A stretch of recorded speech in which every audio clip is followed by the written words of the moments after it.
کہ یہ احکام شریعت جو ہیں یہ کسی شخص پر معاف نہیں ہے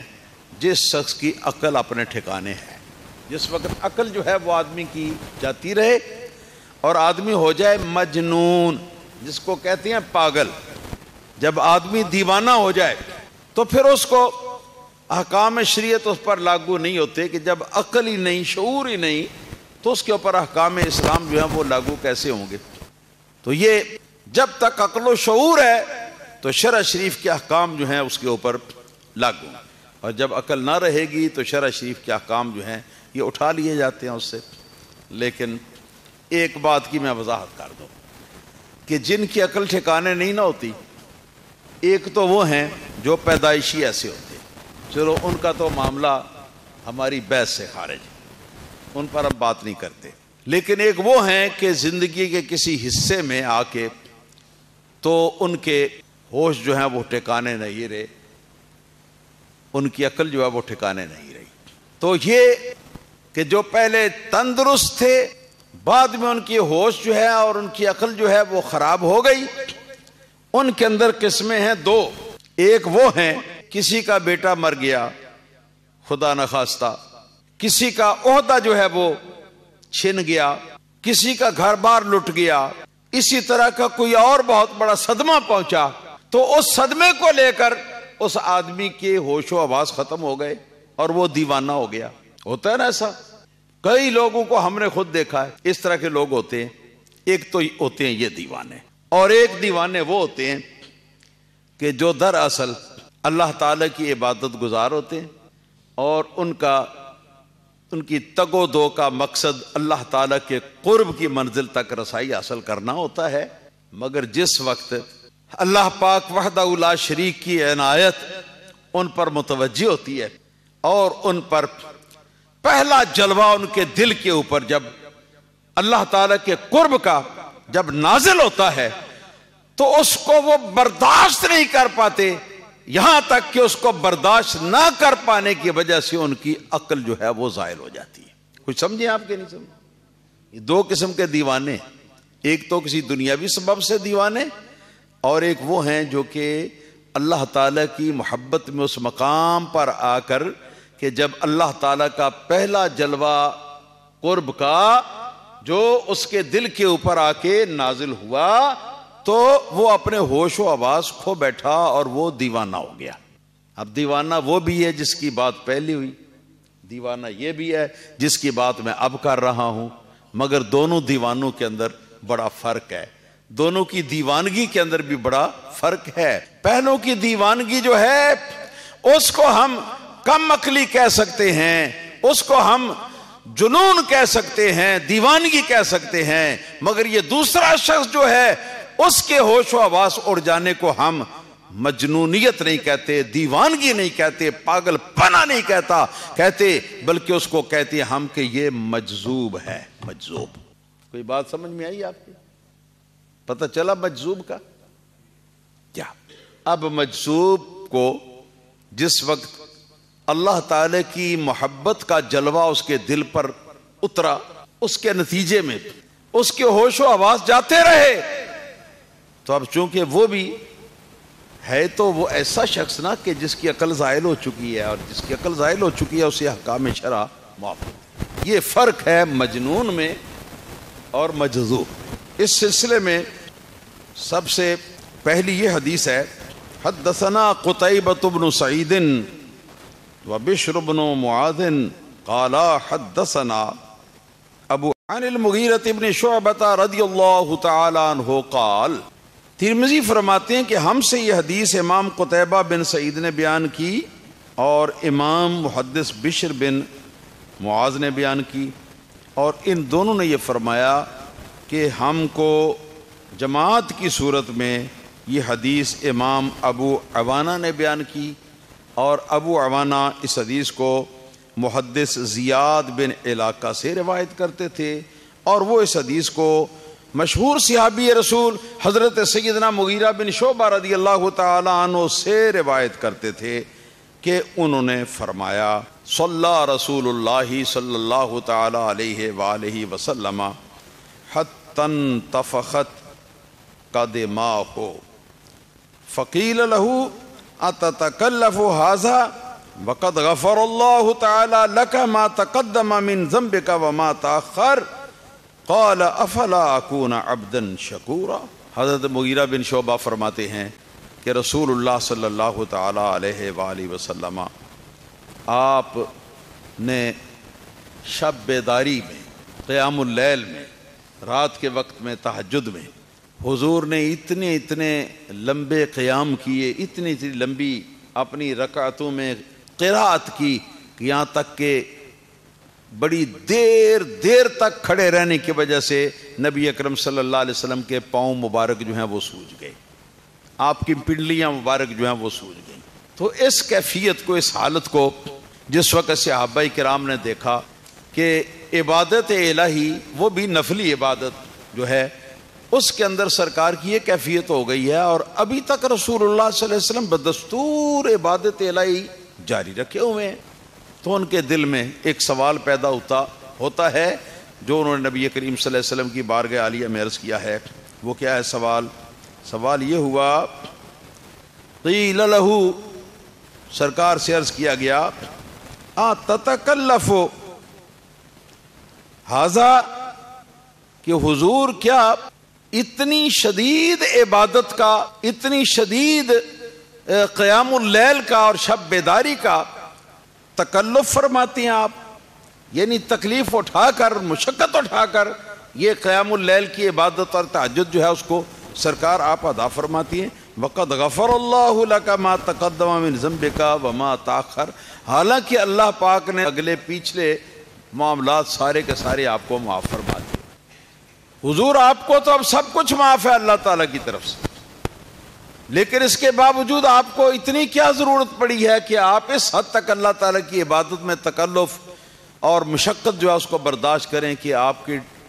مبارک پنڈلیاں اور مبارک پاؤں جو ہیں وہ سوج جائیں، ان پر سوج آ جائے۔ تو رسول اللہ صلی اللہ تعالی علیہ وسلم نے اس بات کو سنتے ہی فوراً فی البدی یہ فکرہ ایک دم ارشاد فرما دیا کہ افلا اکون عبدا شکورا،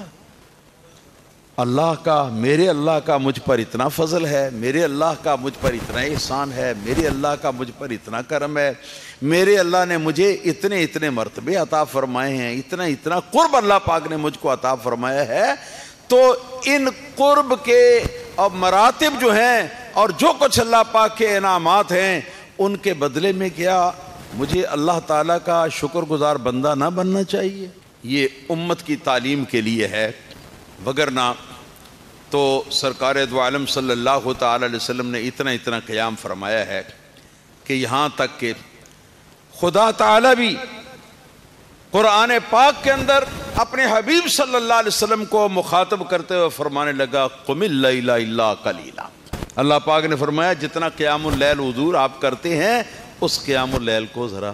کم کر دیجیے۔ تو یہ سرکار دو عالم صلی اللہ علیہ وسلم کی عبادت تھی، اور میرا تو خیال ہے یہ اکیلی حدیث ہی کافی ہے، ہاں جی، اس بات کو پہچاننے کے لیے کہ ہمیں اللہ پاک کی عبادت جو ہے اس میں کس طرح منہمک رہنا چاہیے۔ اور میں ابتدا میں بتا چکا ہوں کہ یہ بات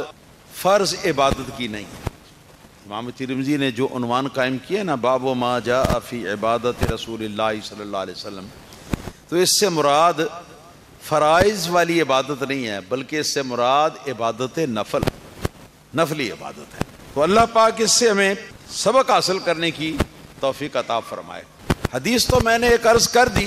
میں آپ حضرات کو یہ بھی بتا دینا چاہتا ہوں کہ رسول اللہ صلی اللہ تعالی علیہ وسلم نے اللہ تعالیٰ کی عبادت یہ کب سے شروع کی؟ جہاں تک ہمیں معلوم ہوتا ہے کہ رسول اللہ صلی اللہ تعالی علیہ وسلم جب سے باہوش و حواس ہوئے ہیں، سرکار دو عالم صلی اللہ تعالی علیہ وسلم نے اللہ تعالیٰ کی عبادت کی ہے۔ آپ کرتے رہے ہیں، اللہ تعالیٰ کی ہمیشہ عبادت کرتے رہے، مگر یہ تھا کہ جس وقت سرکار کی عمر شریف 40 برس کے قریب ہونے لگی تو نبی پاک صلی اللہ تعالی علیہ وسلم کی اب یہ کیفیت ہو گئی کہ سرکار کو بغیر عبادت الہی کے اور کچھ سوچتا ہی نہیں تھا۔ صحیح بخاری میں ہے کہ رسول اللہ صلی اللہ تعالی علیہ وآلہ وسلم آپ حضرت خدیجہ الکبریٰ رضی اللہ تعالی عنہا کے گھر سے آپ اپنے لیے ہفتہ 2 ہفتے یا زیادہ عرصہ، جتنا عرصہ آپ چاہتے اتنے عرصے کا زادِ راہ کچھ کھانے پینے کا سامان لے کر، تو سرکار عبادت الہی میں تنہائی کے اندر لطف اندوز ہونے کے لیے آپ غار حرا کے اندر تشریف لے جاتے۔ ہاں جی، یہ غار حرا، جبل حرا ایک پہاڑ ہے مکہ مکرمہ سے 3 میل کے فاصلے پر، اس کا نام ہے جبل حرا، اور اس کے اوپر جا کے چوٹی کے اندر ایک غار ہے بنی ہوئی جس کا نام ہے غار حرا، کہ اس غار کے اندر سرکار دو عالم صلی اللہ تعالی علیہ وسلم وہاں تشریف لے جاتے، اور وہاں جا کے بالکل تنہائی کے اندر پوری دنیا سے کٹ آف ہو کے اپنے رب کے ساتھ رو لگاتے۔ یہ رسول اللہ صلی اللہ تعالی علیہ وسلم کا اس زمانے میں عبادت کا انداز تھا۔ پھر جس وقت آپ کا توشہ ختم ہو جاتا، پانی اور ستو کھجوریں یہ جب ختم ہو جاتی، تو رسول اللہ صلی اللہ علیہ وسلم پھر اوپر سے آپ اتر کر اپنے گھر تشریف لاتے، اہل بیت کو آ کے مل لیتے، اور مل کے تو پھر آپ کو کشش اسی غار حرا کے اندر جانے کی ہوتی، سامان اور لے لیتے، اور غار حرا کے اندر سرکار دو عالم صلی اللہ علیہ وسلم پھر تشریف لے۔ اور جو حضرات وہاں پر گئے ہیں وہ جانتے ہیں کہ غار حرا کے اوپر پہنچنا یہ خالد جی کا گھر نہیں ہے۔ کیوں جی جناب صاحب؟ اب تو وہاں پر ریلنگ بھی لگ گئے ہیں، اب وہاں سٹیپ بھی بن گئے ہیں، مگر میں پہلی مرتبہ جب گیا تھا سن 1979، پہلی مرتبہ جب حاضر ہوا تھا، تو اس وقت بالکل اپنی اصلی حالت میں سارا راستہ تھا، جس حالت میں رسول اللہ صلی اللہ علیہ وسلم کے زمانہ ہے۔ اور یقین جانے کہ بڑی مشکل سے، بڑی محنت کرنے کے بعد 3 گھنٹے کے اندر وہاں تک رسائی ہوئی، اور کئی جگہ پر ایسا مقام آ جاتا کہ اوپر چڑھنے کا کوئی طریقہ ہی نظر نہیں آتا، تو پھر کیا ہوتا کہ اوپر ہاتھ ڈال کے کسی آگے بڑے ہوئے پتھر کو ہاتھ ڈال کے اور اس کے بعد جمپ لگا کے تو پھر اوپر جانا پڑتا۔ ہمارے 2 ساتھی تھے، ہاں جی، جو کہ کچھ دور تک جا کے تو پھر بیٹھ گئے اور کہنے لگے کہ حضور آپ جائیے، ہم اس سے زیادہ آگے جا نہیں سکتے۔ تو میں پھر اپنے ایک ساتھی کے ساتھ چلا گیا، ہم کل 4 تھے۔ اللہ اکبر، اللہ اکبر۔ وہ پہاڑ، جس پہاڑ کا نام تھا جبل حرا، اس کا نام آج ہے جبل النور، اور وہ غار اس کے اوپر جس کا نام غار حرا تھا، اس غار کا اسلامی نام جو ہے وہ ہے غار نور، کیونکہ اسی غار کے اندر سرکار دو عالم صلی اللہ تعالی علیہ وسلم کو نبی اللہ پاک کی بارگاہ میں جو قرب ہے اس کا انتہائی درجہ اسی غار کے اندر سرکار کو حاصل ہوا تھا، اور اسی کا نور جو ہے اس غار کے اندر جگمگایا تھا۔ اس سے ظاہر ہوا کہ ابھی آپ کو مبعوث نہیں فرمایا گیا تھا، یعنی تبلیغ نبوت کے لیے احکام نہیں جاری ہوئے تھے، تو تب سے سرکار اللہ پاک کی عبادت کرتے تھے۔ اب یہاں پر ائمہ دین نے یہ سوال ایک قائم کیا ہے کہ پھر حضور اس زمانے میں جو عبادت کرتے تھے وہ عبادت تھی کس طرح کی، کیسے عبادت؟ بعض نے کہا کہ وہ عبادت جو ہے نا وہ کوئی حضرت آدم علیہ الصلوۃ والسلام کی شریعت کے مطابق عبادت کرتے تھے، بعضوں نے یہ کہا حضرت نوح علیہ السلام کی شریعت کے مطابق عبادت کرتے تھے، بعضوں نے کہا حضرت ابراہیم علیہ السلام کی شریعت کے مطابق عبادت کرتے تھے،